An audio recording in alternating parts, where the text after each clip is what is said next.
Muy buenas tardes a todos, a todas. Les damos la bienvenida nuevamente en este espacio del Instituto de Estudios Judiciales a este segundo encuentro sobre género y salud mental. Esta actividad que comenzamos la semana pasada, continuamos hoy y finalizamos la semana siguiente, organizada por el Instituto, dando conformidad con la resolución 731 de 2019, que cuenta con la exposición de la doctora María Graciela Iglesias, secretaria ejecutiva del órgano de revisión nacional de la Ley de Salud Mental.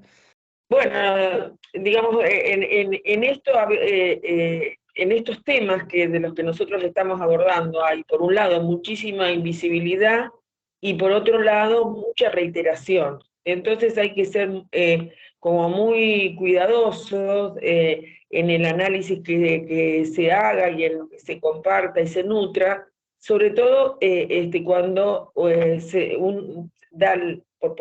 en razón de la función o en razón de la actividad académica, se está muy cerca de las personas que están con una condición de discapacidad.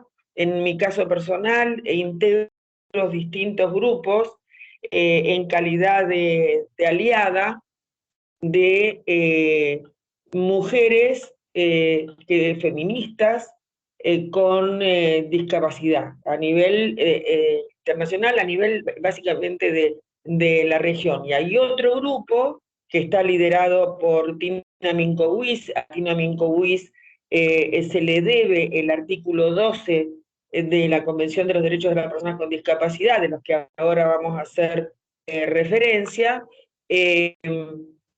y que es una colega, una abogada, que sufrió una internación forzada, que a partir de ahí es una gran activista y que crea inicialmente el movimiento de sobrevivientes de la psiquiatría, y posteriormente integró la AIDA, o sea, la organización que justamente recopila la información y hace un trabajo específico en materia de los derechos de las personas con discapacidad. Es una feminista y una gran persona en cuanto a su activismo en relación a los derechos de las personas con discapacidad. Digo esto para ubicar que en esta obligatoriedad de que nada sin nosotros, nada sobre nosotros sin nosotros, es un efectivo mandato legal que se cumple. Hace muy pocos días había una reunión en la que fui convocada por la red en la que formo parte, pero era propio de las mujeres con discapacidad. Y las aliadas nos retiramos en aquellas cuestiones en que no somos convocadas por las propias personas con discapacidad en relación a este activismo, a esta incidencia que es, pues, en términos de política en los distintos estados. Por ejemplo, en este momento liderado por María Soledad Cisterna, que acaba de recibir el premio de Derechos Humanos por justamente su actividad como persona con discapacidad, han trabajado y siguen trabajando en la Constitución, en la modificación de la Constitución de Chile, que tuvo esta respuesta, ¿no? Porque dentro del colectivo de discapacidad se había trabajado muchísimo bajo su liderazgo, artículo por artículo, para la transversalidad de la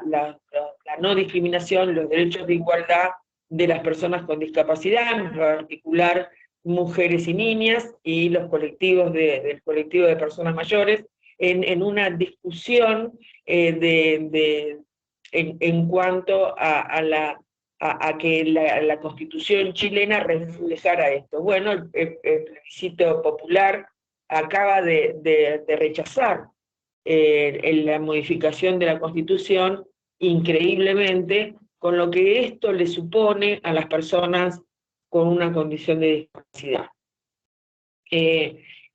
Dicho esto, es decir, les pido disculpas a quienes están en trabajando sobre estos temas, pero necesariamente tenemos que partir de cuál es la implicancia que tiene para los estados la ratificación de los derechos de la persona con discapacidad. Y tiene esta implicancia de la que hacía referencia recién, ¿no?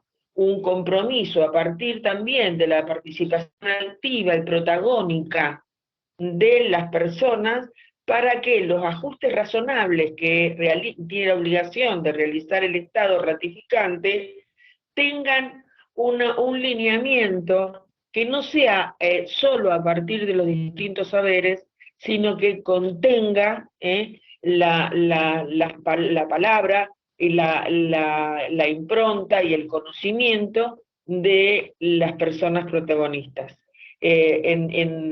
Después voy a hacer el comentario de la observación general número 3, y todo el recorrido anterior que hubo con la Declaración de Panamá para la construcción de esa observación general y lo que implicó en todos nuestros estados.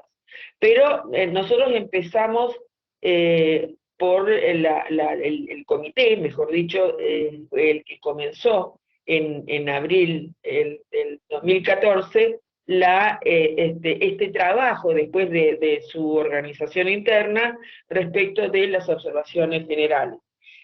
Cuando hago mención de María Soledad Cisterna, es que al ser una persona con una discapacidad visual, ella, a veces con asistente, a veces sin asistente, recorrió todos los países que ratificaron la convención a los fines de la observación y del compromiso que asumieron los estados para poner en práctica todas las medidas administrativas que aseguren los derechos reconocidos en la convención, y de la misma manera la modificación estructural, también en la incidencia en lo cultural a partir de costumbres, creencias y prácticas, que lo que hicieron fue constituir un eje todavía no derribado de enorme discriminación hacia las personas con discapacidad. En la provincia de Buenos Aires, la verdad que tenemos un andamiaje que permitiría que esta anomia que existe entre esa ratificación y el cumplimiento de las observaciones generales que ahora vamos a mencionar, con el derecho ganado en la provincia.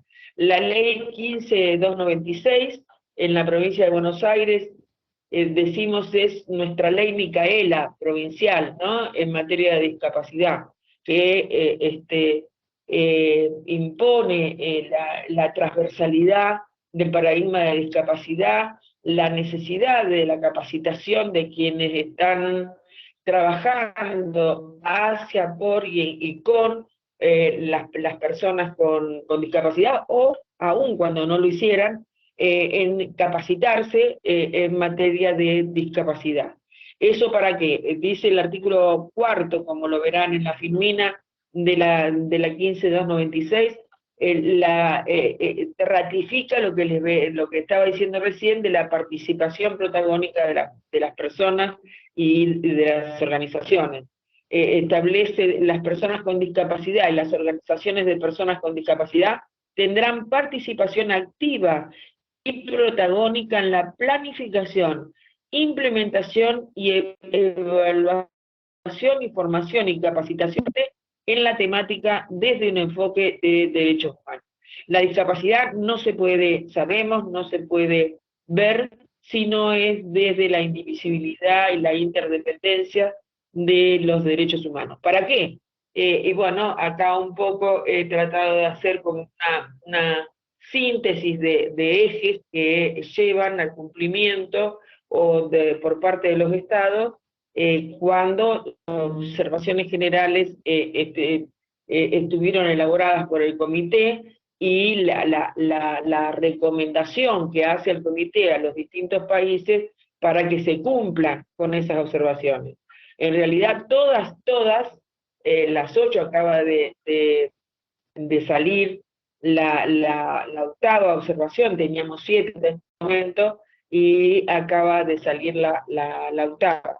Lo que se pretende es derribar estos estereotipos de los que hablábamos en el miércoles anterior, que no es la mención, no es una mención porque ahora hay que tener en cuenta el eje de discapacidad y el eje de género, es la nominación, diría, es el reconocimiento, el enfrentamiento con el estereotipo y con los prejuicios existentes en materia de discapacidad, que no es ni más ni menos que el reconocimiento de la calidad de persona en la que todos y todas tenemos y de las que también el propio colectivo refleja las limitaciones y las propias discapacidades que tiene el colectivo convencional. Este sería el eje esencial por el cual el modelo social coloca en el centro a la discapacidad en la sociedad y no en las personas a las que, entre comillas, hay que arreglar. Esto se dice fácil, pero es una lucha permanente y constante por parte de todos los colectivos de discapacidad, quienes tienen la grandeza de poder consensuar y declinar cuestiones propias de los colectivos de discapacidad, intereses propios del colectivo de discapacidad. Una mujer sorda que no hable el lenguaje oral ni el de señas, tiene una especificidad en relación a aquella que solo habla por lenguaje, con lenguaje de señas y que no acepta porque considera que esa es su cultura y que la cultura convencional obliga y responde a rehabilitarse en la oralidad. Esto es de alguna manera un concepto que es mucho más complejo, mucho más fundado también por parte del colectivo. Sin embargo, las personas sordas, las mujeres con discapacidad y que como personas sordas, tienen una amplísima militancia y presencia en los países, amplísima, y luchan por la perspectiva de discapacidad, por la perspectiva de género, en su atravesamiento para derribar estas cuestiones discriminatorias que provoca el doble estándar, donde se enuncian derechos, pero que en realidad cuando tiene la bajada en la práctica, la anomia sigue, la brecha sigue siendo casi la misma que anteriormente. Y estos encuentros tienen esta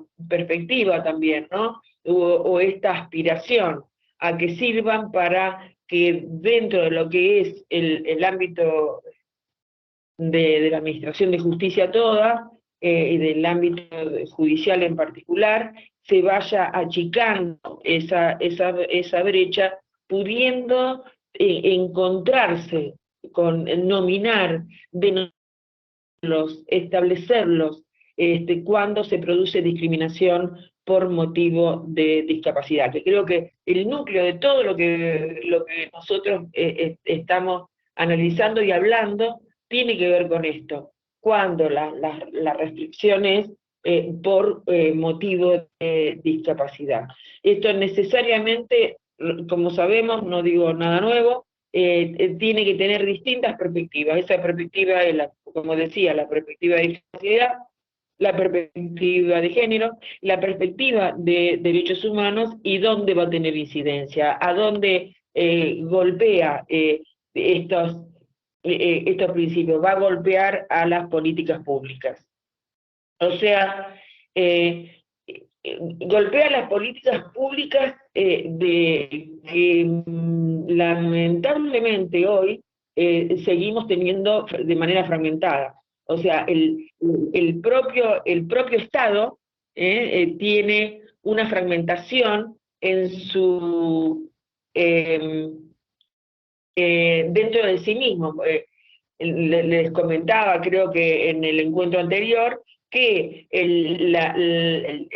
proveniente de la Agencia de Discapacidad, se considera que salud mental es diferenciado, que es una aplicación, una norma y resoluciones que no están dentro de lo que la Agencia de Discapacidad pudiera atender, cuando estamos hablando exactamente de las mismas personas. Esto es un ejemplo, ¿no?, de situaciones vividas en diferentes audiencias, que seguramente quienes están escuchando tendrán la misma experiencia, y estas son las barreras de las cuales tenemos que derribar a partir del atravesamiento de estas perspectivas que hacía mención recién. Una de ellas, que va dirigido exclusivamente a las infancias y juventudes, tiene que ver con niños, niñas y adolescentes. El impacto de lo que está sucediendo requiere imprescindiblemente de un atravesamiento de las distintas perspectivas de los paradigmas para evitar la anomia, la inequidad, la exclusión, y cómo se mira este derecho de las infancias que se han conocido y que tiene semejantes virtudes en todo el abanico de reconocimiento de derechos, pero que lamentablemente en lo que refiere a niños y a niñas y adolescentes que están, por ejemplo, en el sistema de salud mental, hay que tomar cartas en el asunto y empezar a tener reconocimiento de los paradigmas que he mencionado anteriormente. El otro colectivo que tiene que ver con personas mayores a las que se denomina como adultas mayores, o como personas adultas, ¿no? Los adultos mayores como en una diferenciación, esta vocación a la fragmentación y a la etiqueta. ¿Cómo etiquetamos a las personas? Personas que ingresan a supuestos hogares, pero que lejos de tener una vida proactiva, con decisiones independientes, con una movilidad hacia sus propias habilidades, se encuentran con esquemas institucionales que lo que hacen es justamente ir en contra de los derechos reconocidos. Nosotros tenemos la Convención de Personas Mayores, como sabemos, de OEA, pero tenemos el paraguas inmenso de Naciones Unidas a partir de la Convención de los Derechos de las Personas con Discapacidad. Y entonces este desplazamiento de la limitación es lo que se requiere en las políticas públicas que tengan que ver con las personas mayores sin capacitismo, sin edadismo, sin viejismo, simplemente con este derecho a envejecer con una vida independiente, personas que tienen esta calidad, primero que nada, y dentro de esta calidad y como integrantes de su personalidad, se cuenta también con el derecho a su sexualidad, que no está ni tratada, ni visibilizada, ni hay una oferta de distintos apoyos para que las personas libremente, en cualquier lugar que estén, puedan seguir tomando sus decisiones en relación a su vida íntima, su fuero íntimo, aquello donde el Estado no puede de ninguna manera intervenir. Y después está este colectivo del que trabajamos siempre, de personas adultas, donde las mujeres y niñas tienen un plus de agravamiento, un plus de discriminación, un plus de exclusión, y esto sí tiene que ver con su condición de persona con discapacidad y su condición de género. Pasamos a la siguiente. Entonces, perdón que interrumpa, ahí pude recuperar el videito, así que cuando le parezca, por ahí lo podemos pasar. Bueno, pasamos dentro de un momentito. Cuando usted diga, porque, sí, sí. Bueno, entonces lo que estaba diciendo es que cuál es en este eje, cómo inciden en las políticas públicas los organismos internacionales de derechos humanos, ¿no? Que frente a los abusos que se cometen aún aquellos estados ratificantes de la Convención, donde todavía la estructura es más poderosa que el derecho.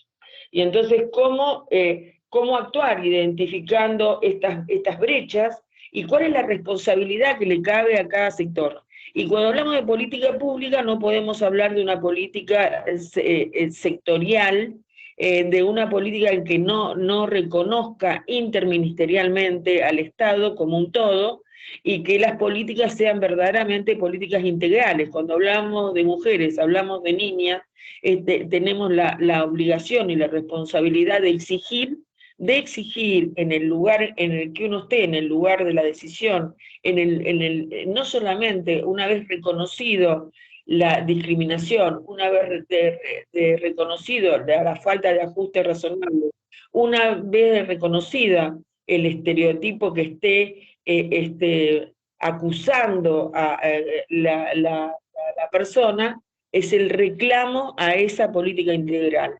No es suficiente esconderse debajo de la imposibilidad.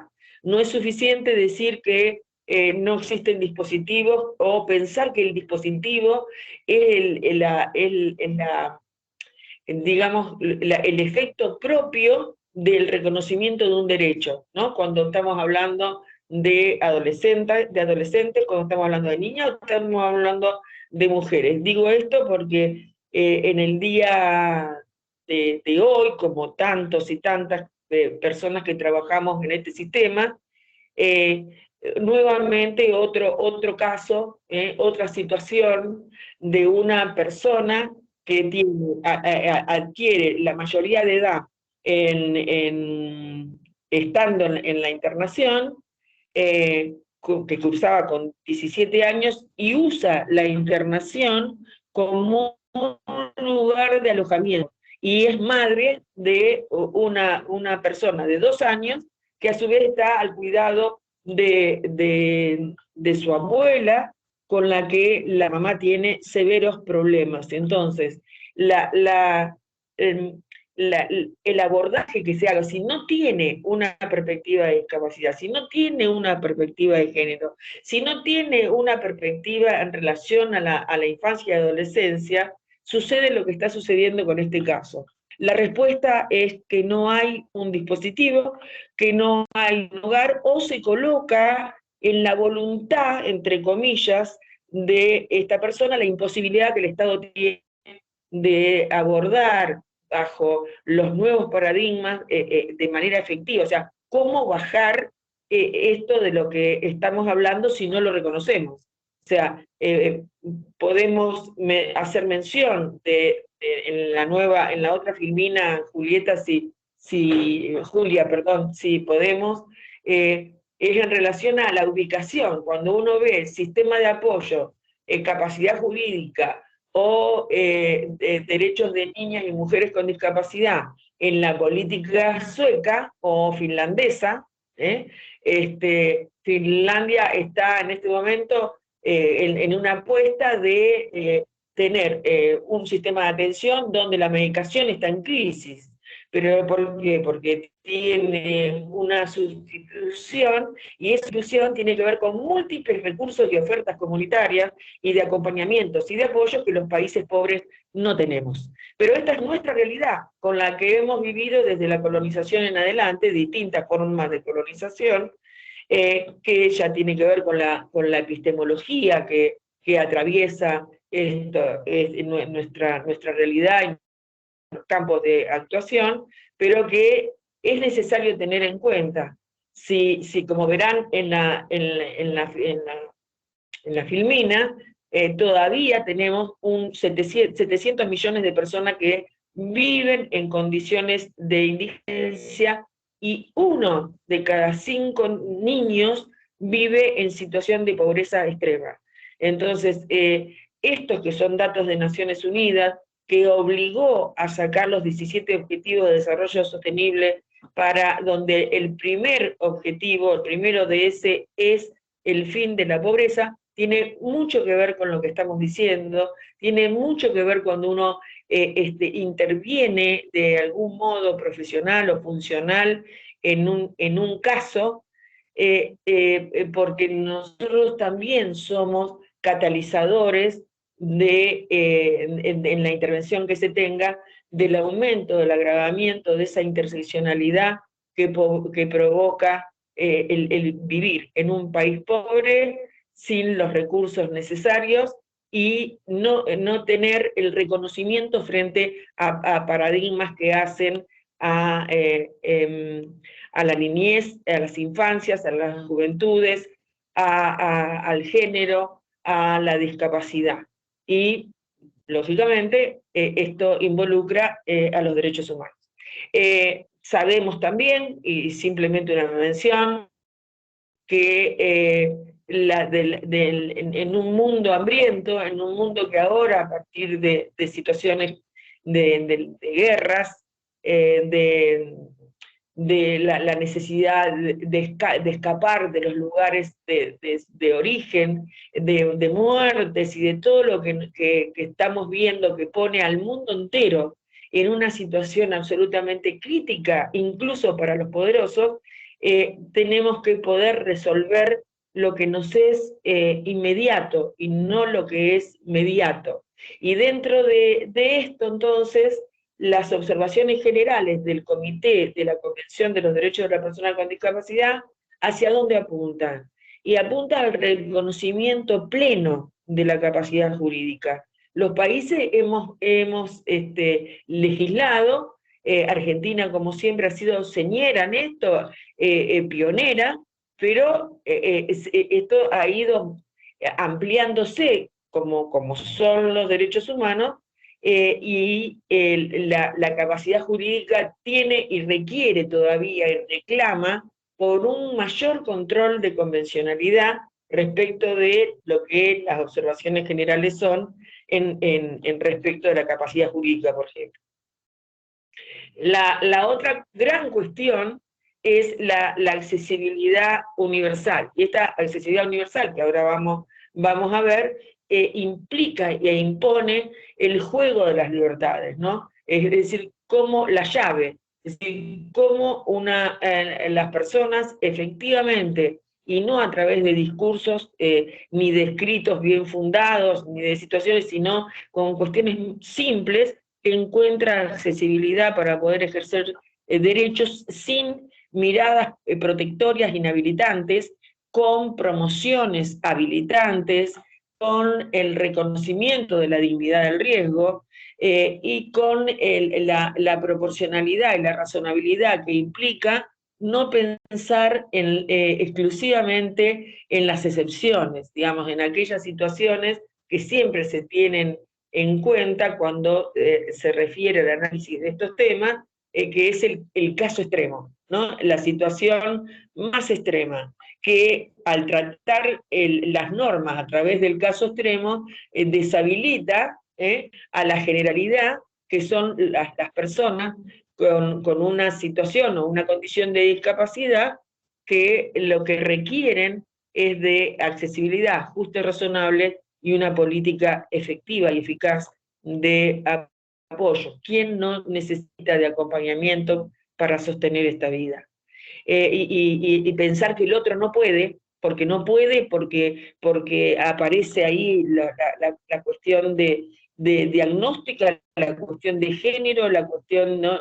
Esa interseccionalidad que la ubica a la persona sin salida, si no se analiza, y provoca herramientas que verdaderamente deconstruyan estas concepciones a partir de la dignidad. O sea, hay una cuestión que es real. Tiene que haber políticas públicas que cambien el eje, que efectivamente contengan los derechos que hemos reconocido a partir de la ratificación de la Convención, y de llevarla al más alto lugar que puede tener una convención, que es la jerarquía constitucional. Pero después está la vida la de todos los días, y esa vida de todos los días es la que tiene que tener un andamiaje real, un andamiaje de accesibilidad donde la autonomía se vea, donde la autonomía se toque, donde la autonomía se mire. Vamos a pasar de largo la oficina que sigue en relación a llegar a la definición de qué son entonces las observaciones generales que tanto trabajo le lleva al comité en conformar todos los informes que se realizan en los países, que tienen la indicación por parte del comité de cómo tienen que estar significadas los determinantes que después se van a convertir en las observaciones generales. Voy también a pasar la siguiente para poder llegar a la observación general número 1, que seguramente que a esta altura todos y todas conocemos, pero que no viene mal en hacer un análisis respecto de cómo se visualiza desde el artículo 3 de la Convención en cuanto a los principios, esta igualdad de oportunidades de la que habla el principio 3, que refiere, ¿no?, al diálogo independiente, a la normalización normativa, es decir, no integración, hablemos de inclusión, a una inclusión igualitaria, a la igualdad del varón y de la mujer y de todas las personas del colectivo de diversidad y género. Y en esa diversidad, ayer leía en estos chats que tengo con las mujeres con discapacidad, que cuando se quiere circunscribir exclusivamente a la diversidad, al género del colectivo LGTBIQ+, la preocupación era, por parte de las mujeres con discapacidad, que quedaran otra vez afuera de esa diversidad. Digamos, esto es en todo el contexto la lucha, y las resoluciones que se adopten tienen este sentido, ¿no?, del equilibrio, de cómo se colabora con este equilibrio, donde los propios organismos, las propias personas protagonistas están haciendo esta lucha. Y el primero, como sabemos, es el artículo 12, a partir de la observación general número 1, y el artículo 15 de la Convención sobre la Eliminación de toda forma de discriminación contra la mujer, que por supuesto garantiza este derecho a la igualdad, y que lo asienta también en una capacidad jurídica idéntica a la de las demás personas.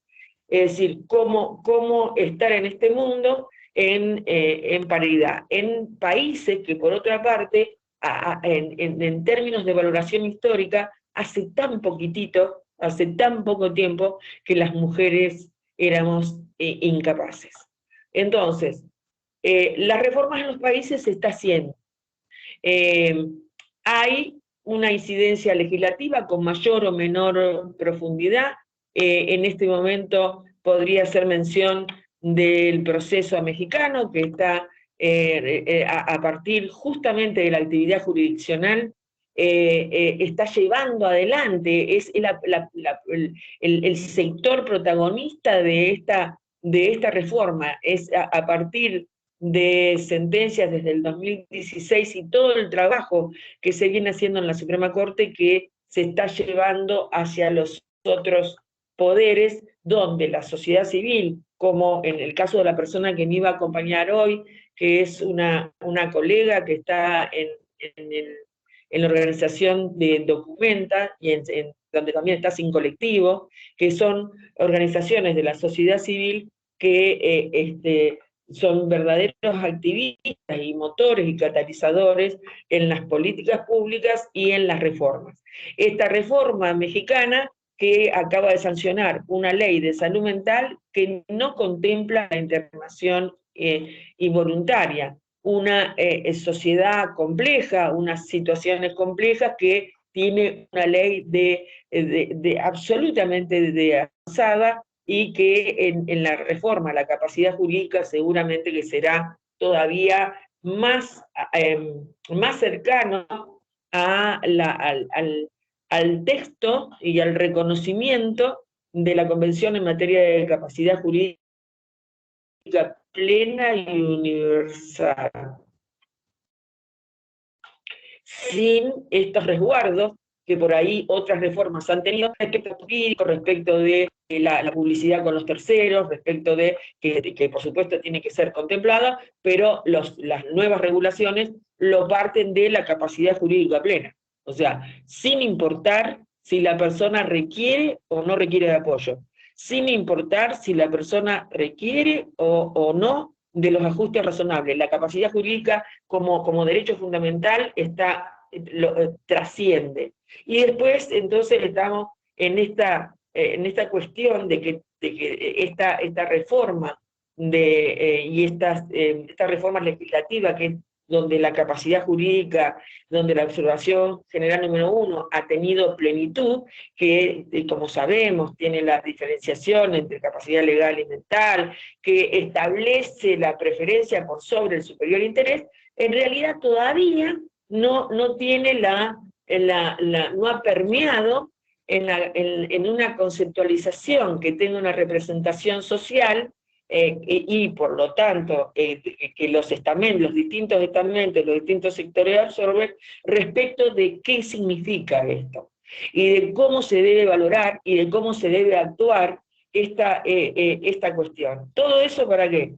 Para hablar en términos de igualdad real, cuando uno habla de mujeres y niñas con discapacidad, que estamos dentro del artículo 6 de la Convención de los Derechos de las Personas con Discapacidad. Entonces, la observación general número 1, el igual reconocimiento como persona ante la ley, los ajustes, ahora, ¿cómo? ¿De qué manera? Y esto es otra vez a través de la intersectorialidad y de las políticas públicas. El reconocimiento por sí mismo no alcanza, y como decía, la observación general número 1 refiere al valor de la preferencia. Entonces, hay algo que se nos escapa a quienes venimos del campo del derecho, que hemos estado entrenados, preparados, capacitados, a través justamente de lo que el estereotipo del capacitismo muchas veces trae, es decir, con una base absolutamente cognitiva, diagnóstica, respecto de la valoración de lo que una mujer, por ejemplo, puede decidir respecto de su propio cuerpo, respecto estamos trabajando en este momento con la aplicación de la IVE, mujeres con discapacidad psicosocial, y es realmente un trabajo demoledor para que se respete la norma vigente. No hay una instalación de estos valores. Y en esto entonces uno dice, ¿qué tiene que ver? No, claro, tiene que ver con qué valor se le da a la preferencia. Estamos entrenados para valorar un informe que habla de un ánimo volitivo con base en la cognición, con base en las funciones psíquicas, y el cambio de mirada tiene que ir hacia el respeto a la motivación. Nos tenemos que entrenar, nos tenemos que preparar, nos tenemos que conocer cuál es esa diferencia en el reconocimiento de la comunicación, cuando esa comunicación es conativa, y esa motivación se traduce en la preferencia de una mujer o de una niña, donde aparentemente las funciones cognitivas harían que no pudiera tomar una decisión válida. Eso en la estructura y en el paradigma anterior, pero que en este paradigma tiene un valor no solamente como convención, digamos, o la operatividad de las convenciones, sino porque ha impactado en la reforma al Código Civil y Comercial de la Nación. Y hoy la preferencia está en el Código, y también está en las normas que regulan la intervención del Ministerio Público. O sea que ni quien decide ni quien defiende podría no tener en cuenta, jurídicamente hablando, las decisiones respecto de esta mujer o de esta niña que a través del principio de autonomía progresiva, consentimiento informado, haya manifestado sus preferencias. Entonces, estamos hablando acá de los cimientos, ¿no? En realidad, de un cambio de estructura que implica un cambio de conciencia. Para reforzar un poquitito nada más, y tomando a Roger como que habla de la psicología transpersonal, simplemente alguna definición que anoté, como esta, que dice que el lenguaje o el discurso conativo o la función conativa del discurso se da cuando una expresión intenta provocar en el oyente el emprender una determinada acción. El aspecto conativo, dice, está relacionado con las conductas de mantenimiento y ejecución de decisiones y el curso de la acción para el logro de determinadas metas. La motivación y la volición representan el aspecto conativo del funcionamiento psicológico humano. Y esto entonces, digo como a modo de síntesis, lo que dice Roger es que solo cuando el ser humano se ve inmerso en un contexto psicosocial de aceptación y de respeto, se siente motivado para el cambio. Esto nos ha pasado a cualquiera que trabajamos con las personas, que cuando hay una empatía, cuando la persona se siente confiado, que no está en un ámbito de poder, de sometimiento, no es una hostil, esa persona se presta para mostrar estas preferencias de las que hacía referencia, y también motivado para aquellos abordajes que se hacen para promocionar las distintas habilidades que una persona tiene y que por distintas circunstancias puede haber perdido o puede no haber adquirido. Y que entonces implica esto a la hora de resolver necesariamente un reconocimiento de que las personas pueden manifestarse a través de sus propias percepciones. Bien, digamos que la síntesis sería que el bienestar se alcanza cuando uno está más seguro y cuando se dirige hacia ese lugar. Yo quería decir ahora sí, porque la observación general número 2 y la observación general número 3 y la 4 están absolutamente unidas en torno a este reconocimiento de la cuestión de género y de discapacidad.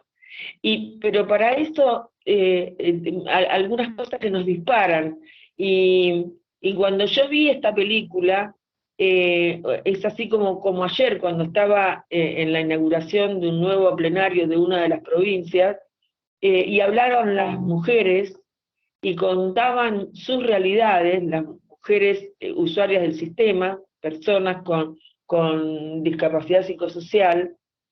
Una de ellas es una médica que es usuaria del sistema, que sufrió la discriminación, que sufrió la falta de ajustes razonables, que vivió la discriminación por motivo de género, y que no pudo hacer frente a eso para derribarlo, porque no tenía con qué, ni con quién, ni cómo, porque el sometimiento está por encima, esa dominación está por encima de su ser interno. Esta persona estaba acompañada por sus compañeras y ella decía que a partir de organizarse, a partir de conformar esta red de personas que han vivido lo mismo, que son mujeres con discapacidad, que se identifican, una acababa de tener un bebé, y entonces ponía el eje en este sentirse persona a partir de haber podido salir de un manicomio y de construir una vida que en definitiva habla de la observación general de participación en la comunidad y el derecho a formar una familia.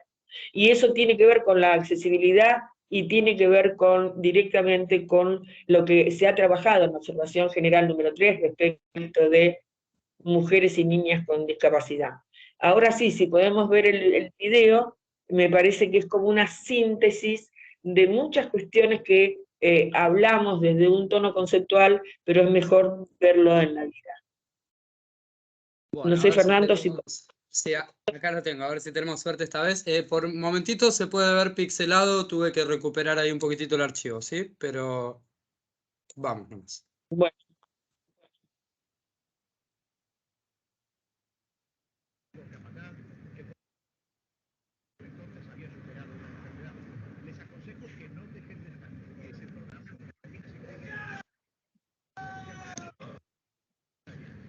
¡Chacho! ¡Sigue! ¡Mucho! Hola, ¿eres tú? Ahora salgo.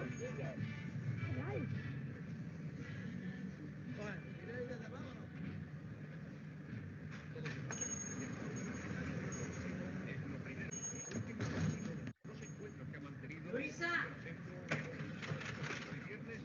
si viene alguien que estoy dentro. ¿Me has oído, Luisa? Sí, madre. Vete preparando.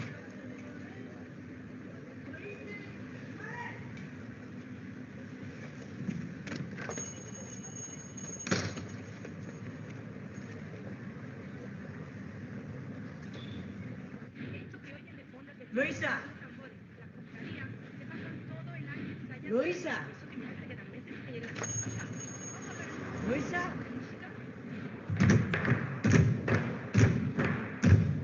Cambio. Eso es, la pata, eso es.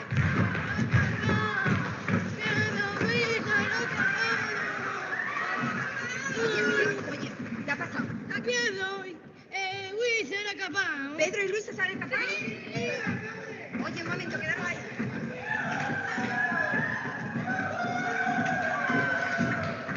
Que era capaz. Yo vine y te lo dije, y tú no me creíste. Eso es lo que pasa, esto es lo que pasa. Vamos a ver, esto no es el fin del mundo. Solo quieren estar juntos. Daniel, no han ido a la universidad, Daniel. Pero que no hace falta estudiar para tener necesidad. ¿Necesidad? ¿Tú sabes el marrón que tengo? Si tienen necesidad, que se masturben. Que eso no es todo. Es tener compañía, es tener afecto, es tener algo. ¿En qué hora te hice caso? ¿En qué hora? Claro. Para ti todo eso es muy fácil decirlo. Tienes una mujer, esperas un hijo, tienes todo. Daniel, no me hagas más culpable por tener lo que tengo. No me pienso sentir mal por tener todo lo que tengo.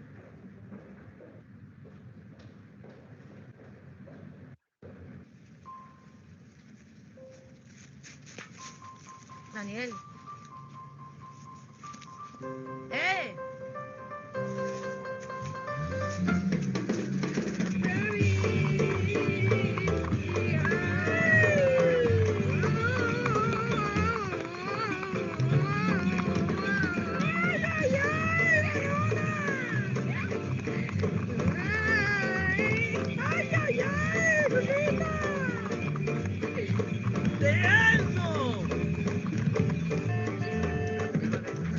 ¿Qué te pasa, hombre? ¿Qué pasa? ¿Qué pasa? ¿Qué? ¿Qué? ¿Qué dices? ¿No ves que tengo el intermitente puesto?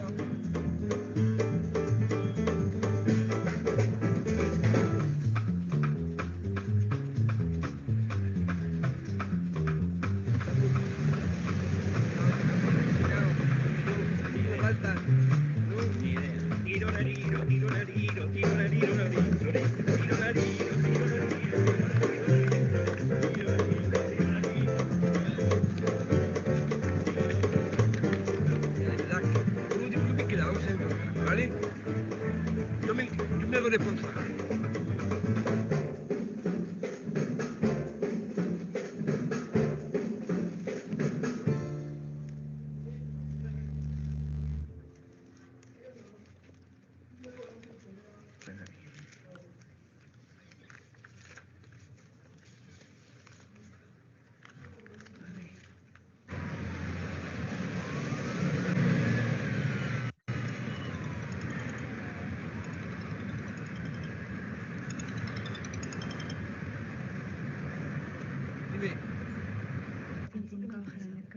Por lo que tengo son preservativos de sabor, frutas, de maracuyá, que está buenísimo. Me encanta el maracuyá. ¿Te gusta el maracuyá?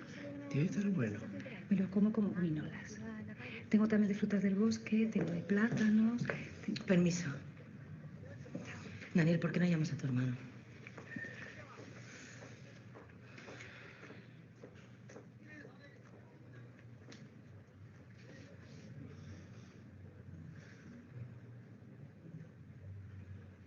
Esto es el PET. ¿Mm? Y esto es preservativo. Esto se aprieta aquí para sacar el aire. ¿Sí? Vale. Espera. Sí. No es pene, perdona. Daniel, es plátano, es comer. Perdona, querida. Vamos a ver, que es un plátano, cierto. Pero tiene la forma del pene. Eso comer. Esto no es. Claro, mira. Chiquillo. Este es un plátano. ¿Ya sé que es un plátano? Es plátano, es de comer.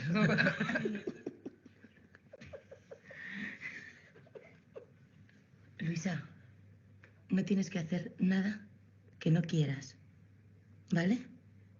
Sí, quiero. Vale. El alma. Mi alma. Por favor. Que lo necesito con él. La quiero. Mi alma.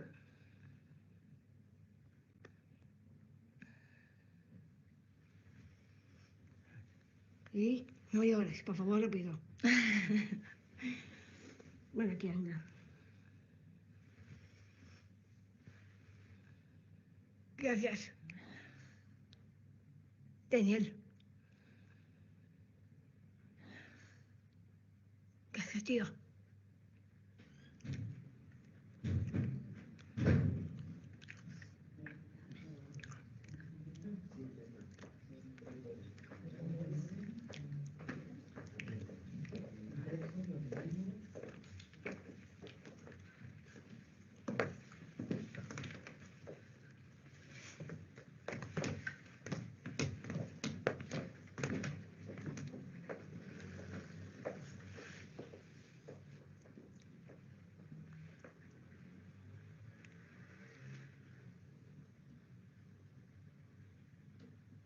¿Estás bien?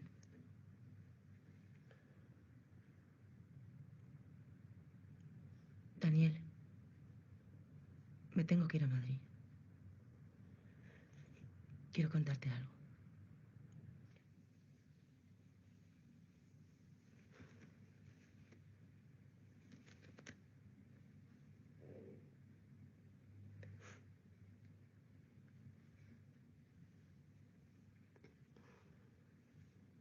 Quiero, cariño.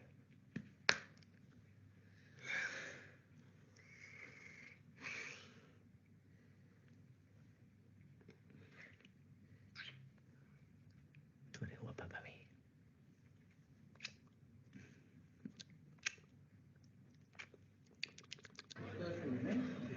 No pasa nada, hombre, no pasa nada, hombre. Venga, Oye, Pedro, vamos a tranquilizarnos, ¿eh? por favor, que le caen las gatas, Luisa, por favor, ven, déjale, por favor. Oye, hija, ¿estás bien? ¿Eh? Ay, sí, está bien, mi niña, que sí, está bonita, sí. No te ha pasado nada, ¿verdad, hija? Pero eso no puede ser, ¿eh? No te puedes escapar así, ¿eh? Si eres una niña, ¿cómo vas a estar? ¿Cómo que ya está? Esas cosas de escaparse de la casa lo hacen las niñas. No. Fíjame.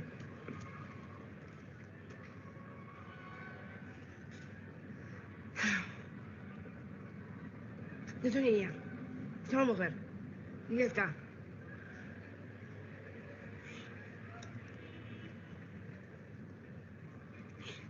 Voy para allá y ya está. No, ¿cómo que vas para allá? ¿Cómo vas para allá? ¿Dónde vas? Papá está muerto.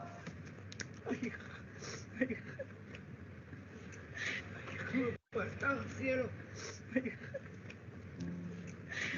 Sí, mi amor. Papá está en el cielo, sí, mi amor. Sí. No sé querer a nadie.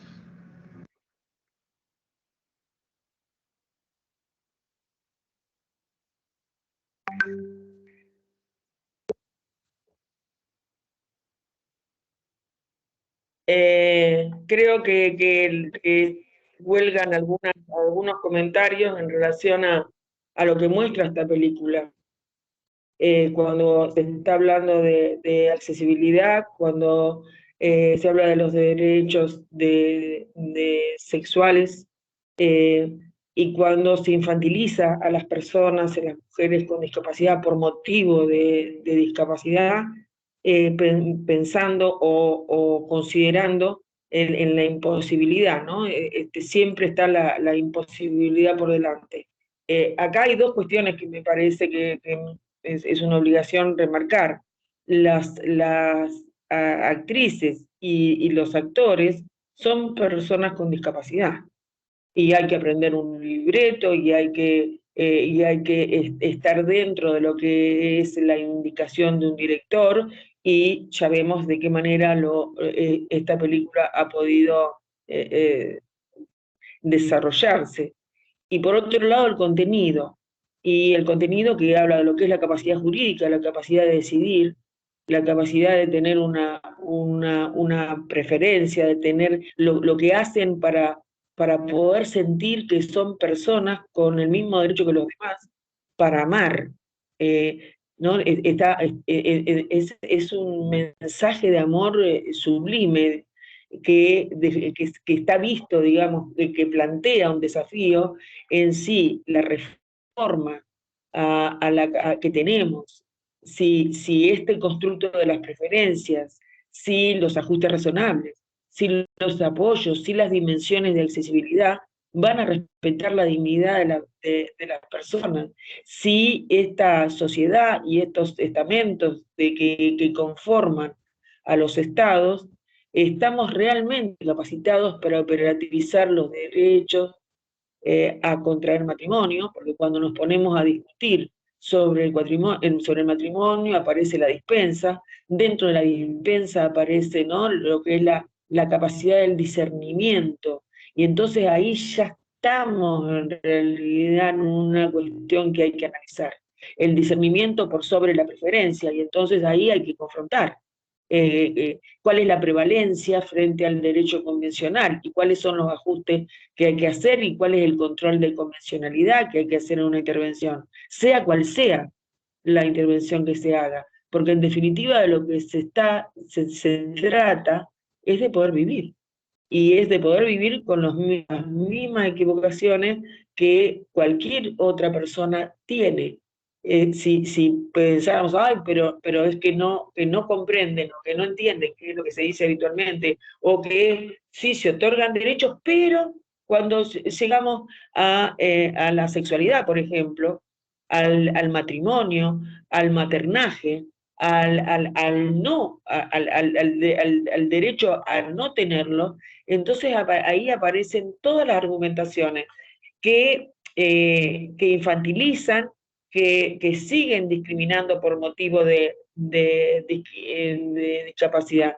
La película se llama Yo también amor, y se las recomiendo para verla porque es maravillosa.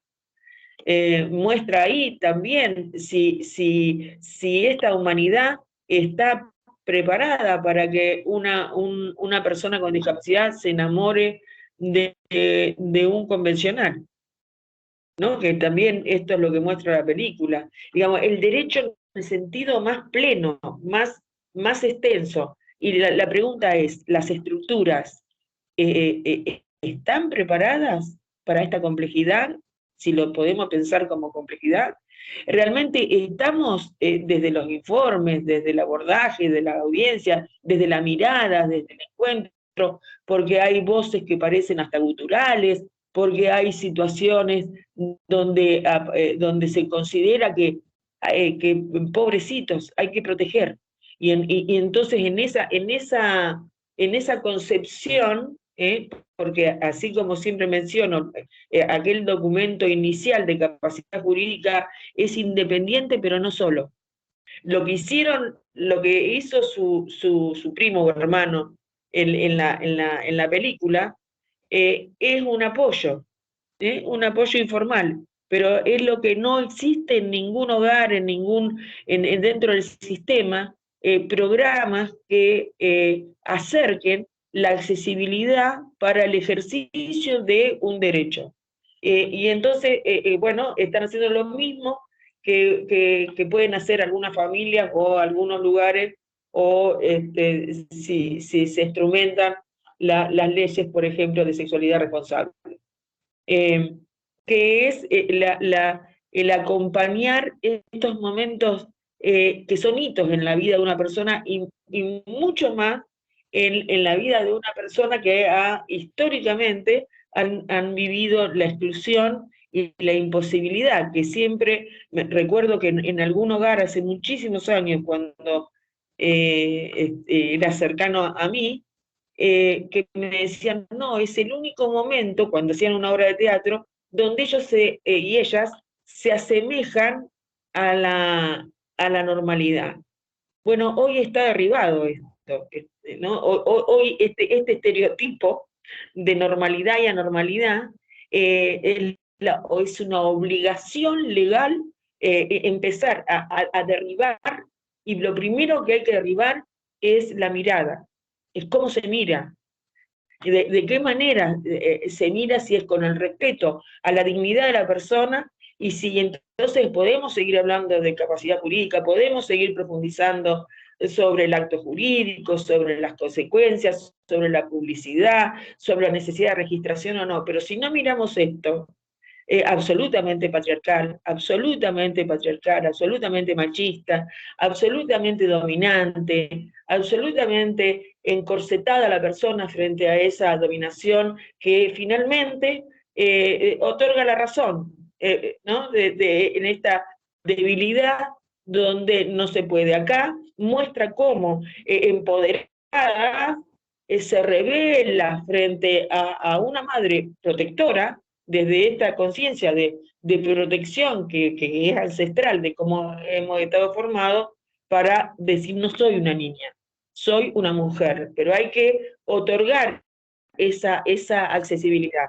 Y entonces esto no es únicamente una buena película.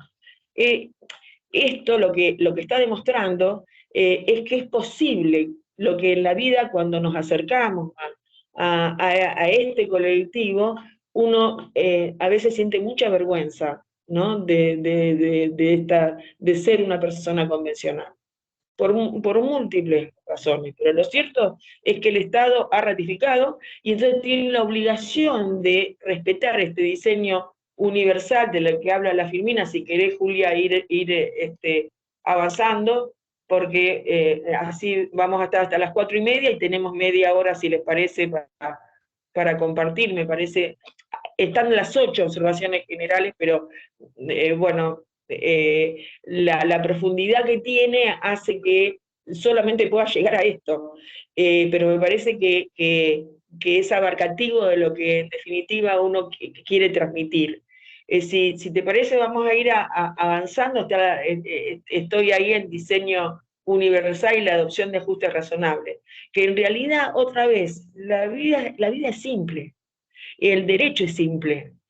Lo complejizamos cuando estamos permanentemente analizando para levantar barreras, que en realidad esa simpleza se transmite en eliminar estos obstáculos y levantar barreras de accesibilidad. Esa accesibilidad tiene que estar acompañada, no es de cualquier manera. Tiene que estar acompañada y permitir que las personas sean lo que esas personas pueden ser, como nos sucede. Y si es de otra manera, respetar la diferencia. Volvemos otra vez a lo que son los paradigmas, ¿no? En la fusión de lo que es el paradigma de género, que hemos hablado el encuentro anterior, y el paradigma de discapacidad. El respeto a esa interseccionalidad, que forman ser mujer, ser persona del colectivo, ser persona pobre en general, y ser persona con un estigma con el que tiene que convivir y que interactuar con los entornos. Entonces no es a la persona a la que hay que arreglar, no es la persona a la que hay que arreglar. Tenemos que arreglar esta vida, tenemos que permitir que la accesibilidad sea específicamente, voy a mencionar nada más los principios, Julia, adelantamos a la próxima filmina, y ya después paso un poquitito a la observación general número 3 y damos lugar a la interacción.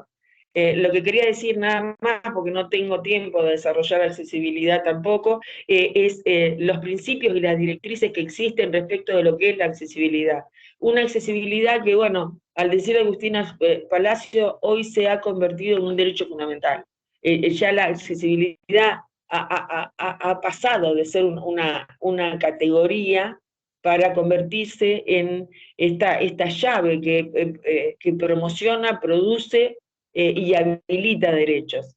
Entonces, desde estas directrices internacionales están las directrices de acceso a la justicia, que es el campo en el que estamos trabajando en este momento, y yo simplemente los voy a mencionar, que tiene que ver con la accesibilidad plena al ámbito judicial, pero que no es de cualquier manera. Tener conciencia de lo que significa para cualquier persona, encontrarse en un ámbito de decisión de su propia vida, en el reconocimiento de la legalidad y de la autoridad, lo que eso provoca en las personas, y ahí sí tener en cuenta la especificidad de las personas con discapacidad. Y entonces tener las instalaciones y los servicios adecuados a ese principio de accesibilidad universal, que no es poner una rampa. Ni es poner una rampa, ni es tener un intérprete de señas, solamente. O sea, es en el conjunto de lo que la accesibilidad es, que cuál es, en definitiva, el fin. Nuevamente, es evitar, eliminar y erradicar la discriminación por motivo de discapacidad. El principio 3 refiere a niñas y niños, pero necesitaríamos un nuevo encuentro exclusivamente para hablar de niñas y niños. Ojalá que esto suceda, porque la deuda interna que existe con la infancia con discapacidad y las niñas con discapacidad merece un tratamiento particular y específico y de muchísimo compromiso por quienes están nada más que en el ámbito del Poder Judicial o de la Administración toda de Justicia. Hoy, antes ya no se habla más de las generaciones de derechos, los derechos no tienen generaciones, los derechos humanos son derechos que son interdependientes, como sabemos, y son indivisibles una vez que se han otorgado y son progresivos. Y en este sentido, entonces, lo que implica la información como derecho humano fundamental, los que somos y las que somos testigos de la producción que hacen las propias mujeres, de las activistas de discapacidad, respecto de sus derechos, de la igualdad de derechos, de la defensa del enfoque de género, es realmente que es al revés. Digamos, los sectores deberíamos de tener consulta con las personas, y esto es una de las cuestiones que tiene que cambiar. El Estado ir hacia las personas y no la persona ir al Estado. Y entonces es imprescindible que exista una interacción cuando hablamos de cualquiera de estos derechos, y estamos hablando de accesibilidad, el resultado que puedan tener la interacción de una persona con los entornos. Hay 7 principios, y voy a pasar a la otra observación, que establece una guía que es para tener en cuenta lo que es el diseño universal. Voy pasando, Julia, las filminas hasta llegar a la que dice 7 principios del diseño universal. Entonces hay un diseño que, como vimos recién también en ese pedacito de la película, que también habla de la accesibilidad a los derechos, era no un único derecho, sino que confluían ahí los derechos, es un diseño que establezca estos principios que simplemente los voy a mencionar en razón del tiempo, que es lo que ustedes tienen en la pantalla. El uso equitativo de este diseño, ¿no? Que donde las personas puedan tener accesibilidad y puedan interactuar y tener la misma utilidad que puede tener otra persona con ese uso que se haga de la accesibilidad. La flexibilidad que tiene que existir en esa accesibilidad no es acceder a un derecho y después condicionarlo de tal manera en que en realidad no hay posibilidad de disfrute ni ejercicio de ese mismo derecho. Entonces la flexibilidad en el uso tiene que incorporar, como dice la pantalla, un rango de preferencias individuales y de capacidades. También el uso natural, el uso simple o intuitivo, el diseño debe permitir, ¿no? Tiene que reconocer, tiene que habilitar que ese diseño contenga la propia impronta de las personas, que contengan las habilidades que esa persona pueda tener o aquellas a las que hay que promocionar, pero permitir una habilitación al acceso. Que la información sea perceptible. Y ahí es todo un tema con la cuestión de la comunicación. Es cómo se van a comunicar con una información justa y necesaria que le resulte eficaz a la persona. No en los términos de lo que consideramos, no alcanza con un lenguaje accesible. Es muchísimo más que eso o muchísimo menos. Es más simple. Es simplemente que nos acerquemos a la persona para que efectivamente incorpore esa información que la persona por otra parte está reclamando. Dice el otro de los principios, la tolerancia al error. Tiene que existir diseños que puedan minimizar peligros y consecuencias adversas. Yo tengo familiares con discapacidad y uno de ellos está en silla de ruedas, son 2 jóvenes, varones, y que uno es deportista, a los 14 años perdió la marcha, tiene 22, y él hizo su propio ajuste razonable en relación a la relación que él tiene con la silla. Él es un atleta de alto rendimiento en Boquia, y entonces él necesitaba, para no lesionar su dignidad en público, en relación a sus necesidades fisiológicas, necesitaba tener un diseño que le permitiera estar en un grupo sin afectar su propia dignidad. Y él mismo diseñó entonces un estilo de vestuario, de prenda, que, bueno, su familia después articuló con las personas que cosen y que son modistas. Pero es eso, ¿no? Y es que también podría, siempre se está pensando en el peligro que pudiera existir, por ejemplo, en el caso de él, que requiere de asistencia 24 horas, el viajar. Y el viajar sin la compañía de sus padres, madres, ¿no? De sus progenitores. Es decir, el diseño que tiene que ver con dónde y cómo va a dormir, por las características que tiene la limitación que sufre por discapacidad, que le permite también tener esta tolerancia al propio diseño a distintas situaciones o errores que puedan suceder. el diseño, estoy hablando de diseño de manera general, integral, esto no ubicado solo a una sola cosa ni a lo urbano, sino al diseño universal.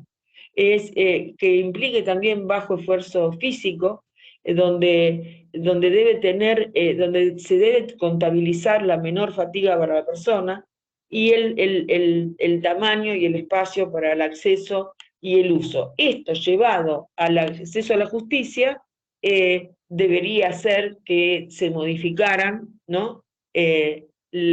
Bueno, empezando por un diseño habilitante para poder recibir una manifestación o una preferencia, empezando por eso a lo que es la estructura. Voy a pasar, estaban las 3 dimensiones de la accesibilidad, pero eso les queda el PowerPoint, pero no quiero dejar, porque esto tiene que ver con la transversalidad de género, profundizar y tener en cuenta la situación de especial vulnerabilidad de las mujeres con discapacidad en relación a la violencia, a la explotación y al abuso. Desde mi función, antes como jueza, hoy desde el lugar que detento, me responsabiliza muchísimo comprobar y ver cómo se facilita el abuso desde todos los estamentos. Empezando por los cuidadores, cuidadoras, que son varones, y que están a cargo del cuidado de las personas, de las mujeres que se encuentran en el sistema de salud mental, como ya lo dije en el encuentro anterior, pero también en lo intrafamiliar. La exposición, este infantilismo es hasta el límite del abuso. La no promoción y la no accesibilidad al derecho sexual y reproductivo, con los debidos ajustes razonables y con los debidos apoyos e instrumentos de apoyo. El apoyo no únicamente, no lo pensemos desde la persona, pensémoslo como que el apoyo, tal como lo dice el artículo 43 del Código Civil y Comercial de la Nación, es cualquier medio, oficial u oficioso. Por lo tanto, la construcción de esos apoyos tienen que estar pensados desde la persona, y cuando se piensa en el ejercicio de derechos sexuales específicamente también, y no aquellas cuestiones que son habilitantes para justamente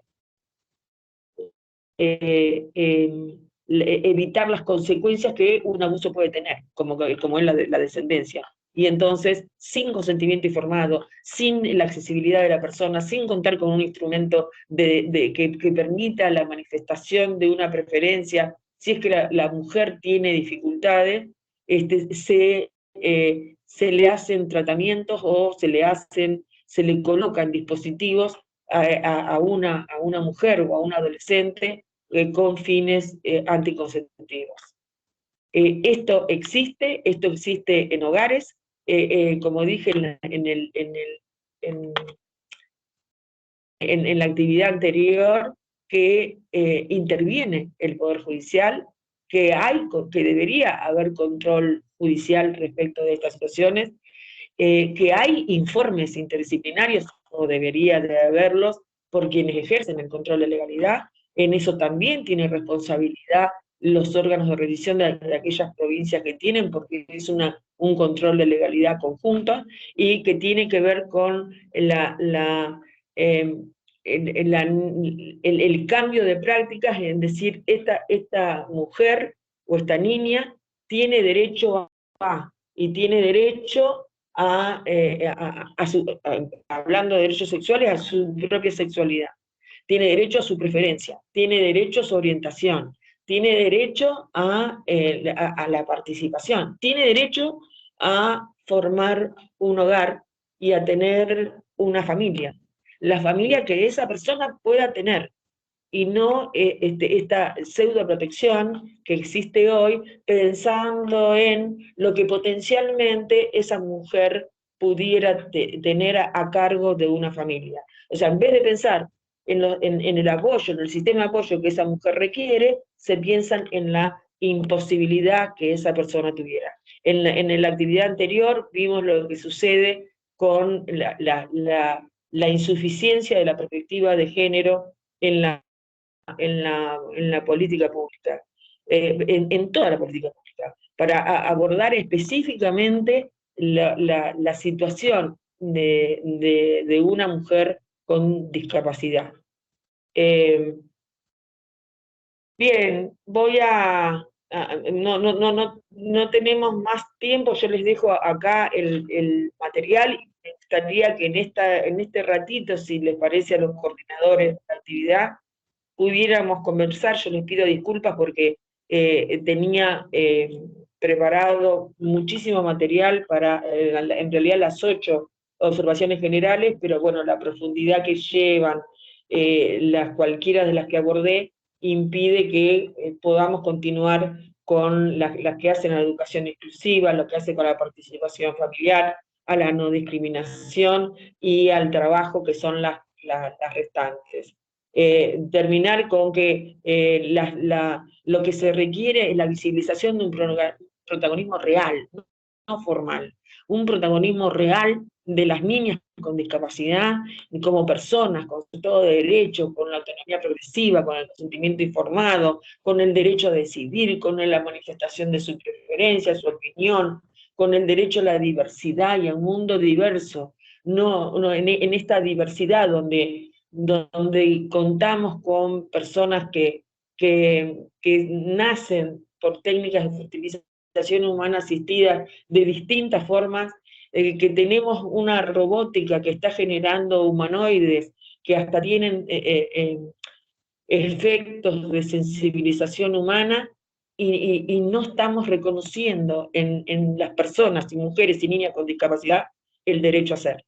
Entonces, un poco la convocatoria de estas actividades a decir, aprendamos entre todos y todas, y sobre todo los que tenemos responsabilidades, a mirar para poder actuar. Y a veces es preferible no actuar uno no puede mirar. Y si mirar no alcanza, recordemos que es mirar y escuchar. Y después entonces vamos a encontrarle un sentido a todas estas cuestiones que ya son de otro orden, y donde está la academia, y donde están los análisis, pero que en definitiva parten de la centralidad de la persona. Bueno, yo agradezco por la oportunidad de poder transmitir, y quedo a la espera de la interacción. Bueno, muchas gracias, Graciela, por nuevamente estar en este espacio y tus palabras. Ha habido una pequeña interacción en el chat mientras exponías. No sé si María, Andrea, Corina, que estuvieron ahí chateando y compartiendo mientras hablabas, quieren tomar la palabra. Ya pueden hacerlo.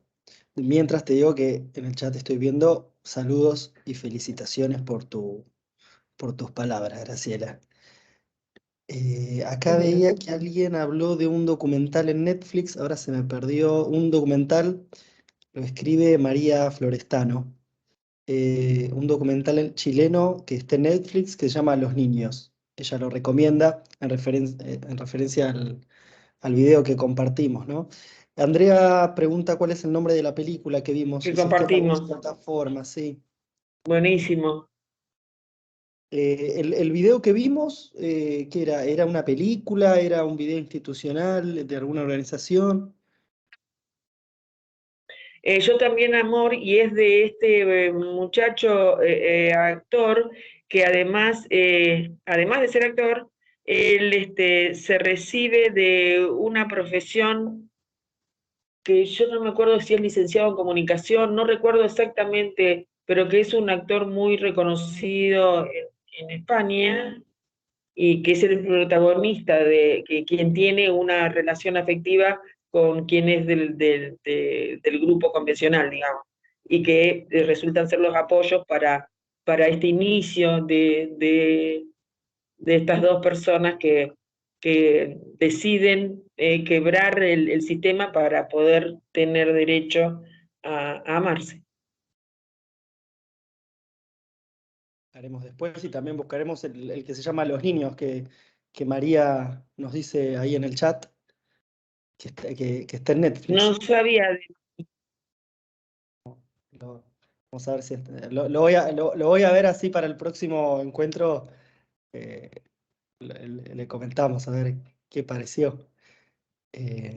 Documental, es un documental chileno ese.